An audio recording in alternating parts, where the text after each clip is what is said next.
জ্বালানি ঝালার মধ্যেই মুখ্যমন্ত্রীদের সঙ্গে বৈঠকে প্রধানমন্ত্রী। পশ্চিম এশিয়ার পরিস্থিতি সংকট মোকাবিলা নিয়ে আলোচনা নেই ভোটমুখী 5 রাজ্যের মুখ্যমন্ত্রী।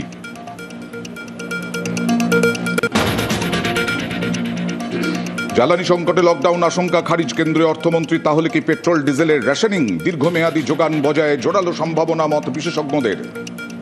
ভারতের ক্ষেত্রে অন্তত লকডাউন করার মতো পরিস্থিতি কোনো অবস্থাতেই নেই, অথচ যেটা হতে পারে বলা হলো যে আপনার জন্য মাত্র 15 লিটার ভরা যাবে আর কি, এবং সেটা দিয়ে আপনাকে 7 দিন চালাতে হবে। এটা এক ধরনের রেশনিং। এসআইআরে টার্গেট করে নামবাদ, গণতন্ত্র হত্যা, ফের চড়া সুর মমতার। সাপ্লিমেন্টারি লিস্ট নিয়ে তোপ তৃণমূল নেত্রী। সুপার হিটলারকেও ছাড়িয়ে যাবে। টোটালটা বিজেপি ভ্যানিশিং ওয়াশিং মেশিন হয়ে গেছে। ডেমোক্রেসিটাকেই ভ্যানিশ করে দিচ্ছে, মানুষের অধিকারটাকেই ভ্যানিশ করে দিচ্ছে। এর থেকে বেশি গণতন্ত্র হত্যা হতে পারে না। 26-এর চ্যালেঞ্জে বিজেপির চার্জশিট। 15 বছরে তৃণমূল জমানায় রাজ্যের হাল কি? আগামীকাল চার্জশিট প্রকাশ করবেন অমিত শাহ। আজ রাতেই ফের বাংলায় কেন্দ্রীয় স্বরাষ্ট্রমন্ত্রী।